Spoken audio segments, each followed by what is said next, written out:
Consent that the pending quorum call be vitiated. Without objection.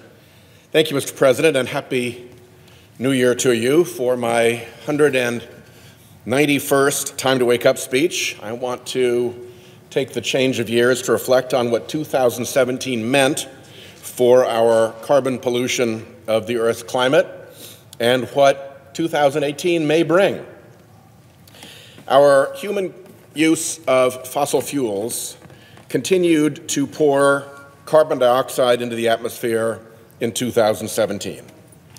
The concentration of CO2 in the atmosphere now stands at almost 407 parts per million, the highest in human history, more than 100 parts per million above the safe range in which human development for millennia has flourished. Each year brings a new record concentration of CO2 in our atmosphere, and this will continue to worsen until the world weans itself off fossil fuels. And of course, the contamination of our Earth and atmosphere by carbon pollution is matched by the contamination of our politics by unlimited and often hidden fossil fuel industry money, threats, and promises. When the accounting comes for what they have done to the government of the United States, there will be a lot to answer for. We're in a heck of a cold snap now as the boundaries of normal weather get blown out in all directions by climate change. But the underlying steady warming trend through all these new extremes of hot and cold and wet and dry is obvious. Here in the U.S., everyone in the lower 48, except for a few pockets up in the Northwest where things stayed fairly steady, has seen hotter than average temperatures. This represents hot, this represents cold. As you can see, most of the map matches the hot end. Mean temperature departures from average January and November 2017. Residents of the desert Southwest, of coastal Texas and Louisiana, and of much of the Southeast lived through their hottest year ever in 2017. Record warming is this color, so you see it all through these areas. Record warmest temperature. Up in the Arctic, where temperatures are rising twice as fast as the rest of the globe, 2017 was the second hottest year ever. In Barrow, Alaska, the temperature rose so rapidly that computer algorithms kicked in and flagged the underlying data as suspect. The computer felt something must have gone wrong with the equipment and flagged the data as suspect. In fact, the readings were extraordinary, but they were real. That was the temperature. We also saw a punishing onslaught of extreme weather in 2017, making it the most expensive disaster year in U.S. history, costing nearly $400 billion in damages. The United States has averaged fewer than $6 billion weather-related disasters a year. Between January and late October 2017, we experienced 16, which killed 282 people. And final estimates of the devastation during 2017 aren't complete. It may prove that 1,000 lost lives are attributable to Hurricane Maria and its aftermath in Puerto Rico. The 2017 Atlantic hurricane season brought 17 named storms, 10 hurricanes, and 6 major hurricanes, those with average wind speeds exceeding 115 miles per hour. In August, Hurricane Harvey roared ashore with winds over 130 miles per hour, dropping more than 60 inches of rain over the Houston and Port Arthur areas. Areas that aren't even on the flood maps found themselves flooded. Scientists agree that the unprecedented Texas deluge was only made possible by a warming atmosphere.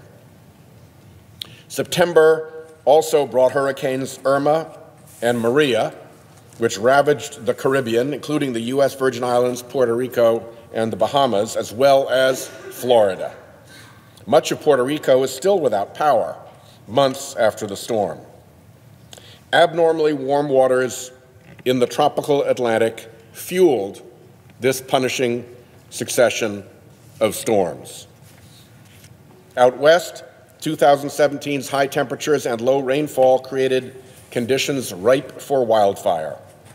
As of November, more than 6.4 million acres had burned, an area roughly the size of the Commonwealth of Massachusetts, making 2017 the third most active fire year in history.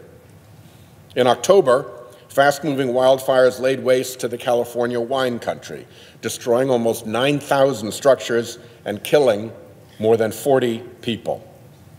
They were the costliest fires in U.S. history, bringing $9 billion in damage and $85 billion in economic loss.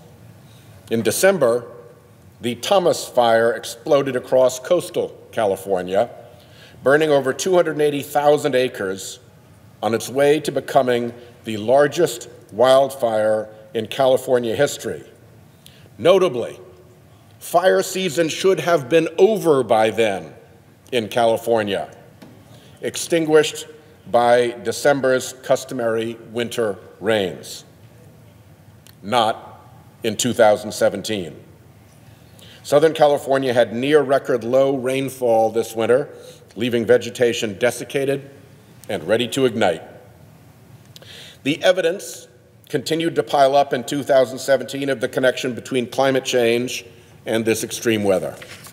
The American Meteorological Society released a report showing a majority of extreme weather and climatic events in 2016 were influenced by human-caused climate change. Indeed, the report found the record average global temperatures in 2016, the record warm waters in the North Pacific, and the record temperatures in Asia simply would not have occurred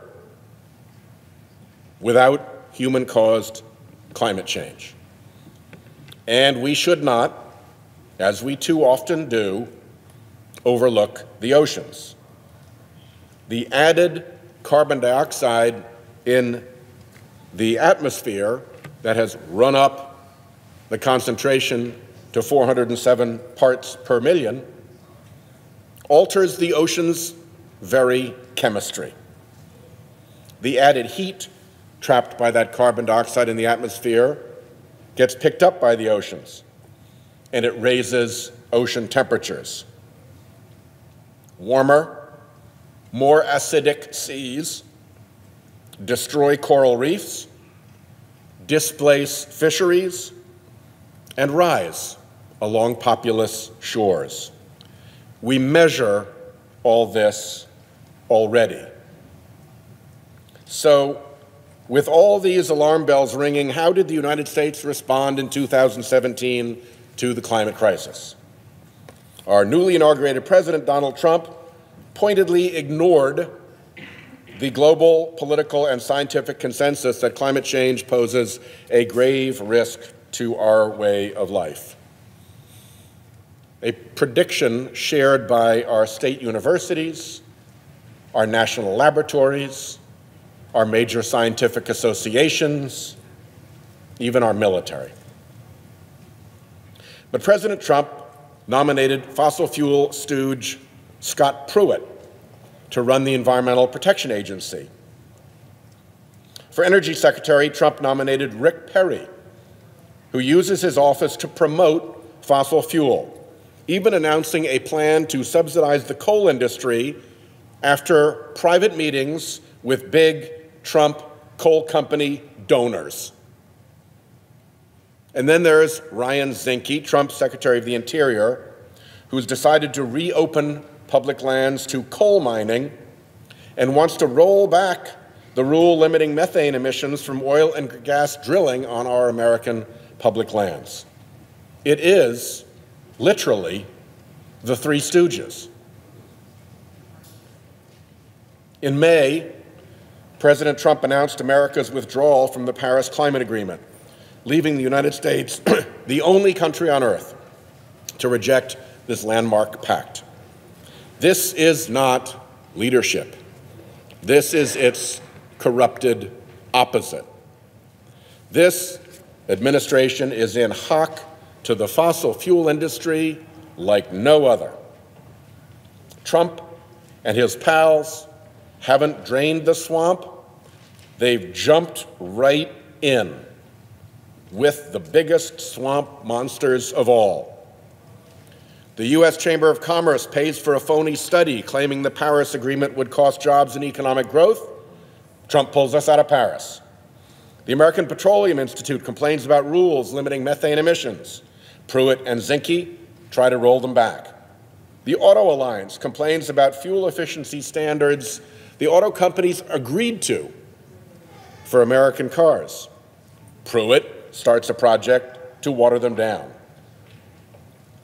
Trump takes money by the shovelful from fossil fuel donors, and Pence dances on Koch brothers' strings. And yet,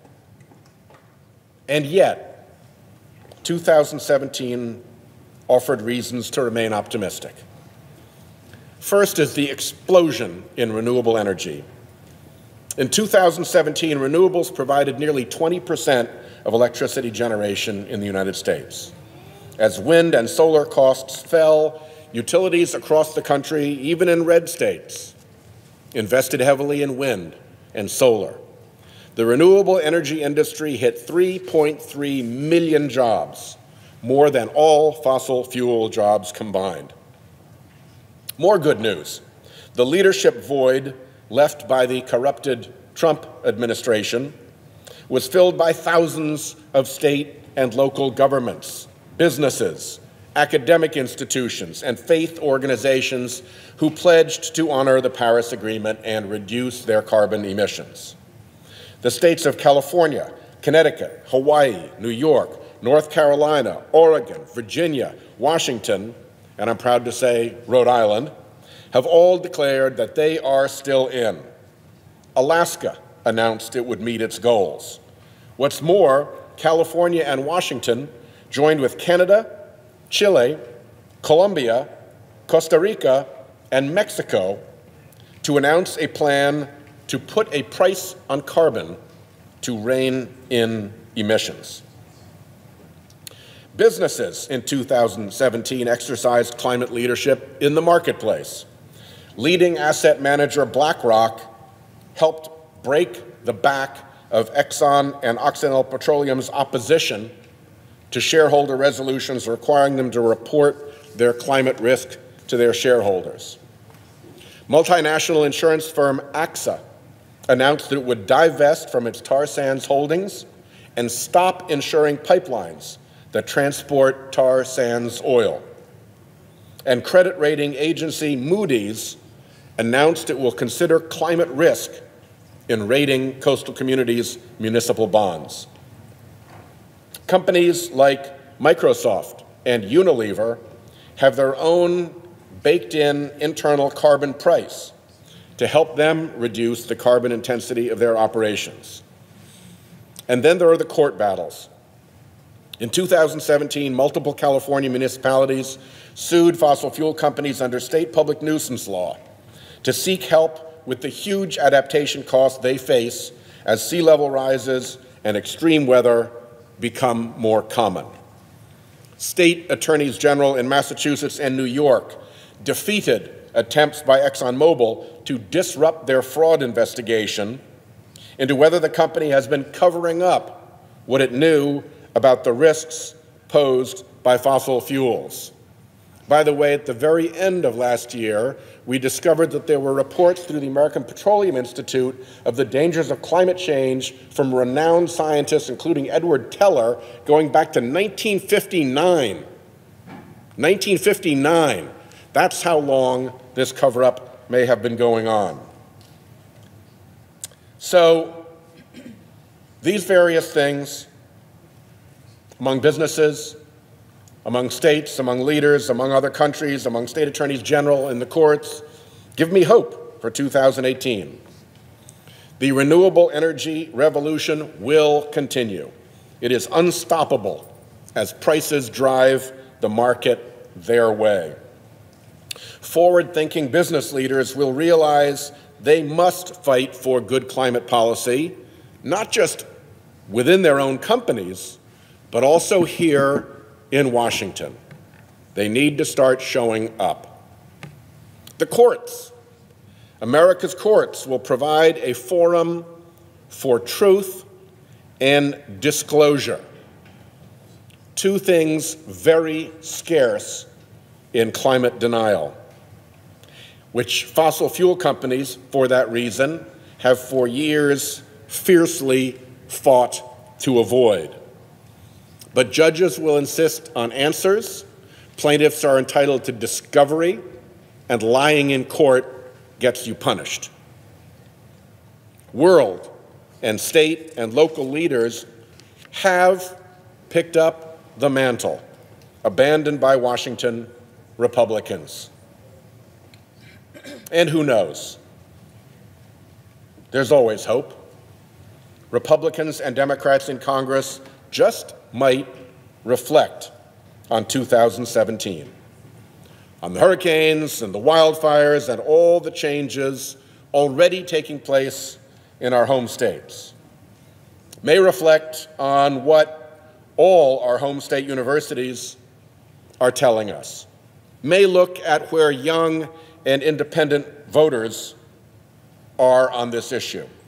May heed the long-standing warnings of our U.S. military, and maybe, just maybe, step out from under the bullying shadow of the fossil fuel industry and come together to solve our climate crisis. Here are my 2018 resolutions. Let's put a price on carbon emissions so that their release into the atmosphere reflects the true cost, as market theory says it should. This market-based solution is endorsed by leading thinkers and analysts on the left and the right. And let's also launch carbon capture and storage, including direct air capture. Let's launch carbon-free advanced nuclear technologies. Let's help America lead the world in the fight to stave off irreversible climate catastrophe with the new technologies that we're the world's best at developing. And finally, for coastal states, like my home state of Rhode Island, which face the irrevocable upward march of warming seas on a warming planet, let's make sure coastal communities have the resources they need to predict and prevent or prepare for the future that looms. We owe this to our children and to our children's children, to all future generations who will look back at us, Mr. President, and say, when it was so obvious, how is it possible that the government of the United States, how is it possible that this city on a hill could do nothing but the bidding of the most conflicted industry on the planet? In 2018, let's get this right. Thank you, Mr. President. I yield the floor and note the absence of a quorum.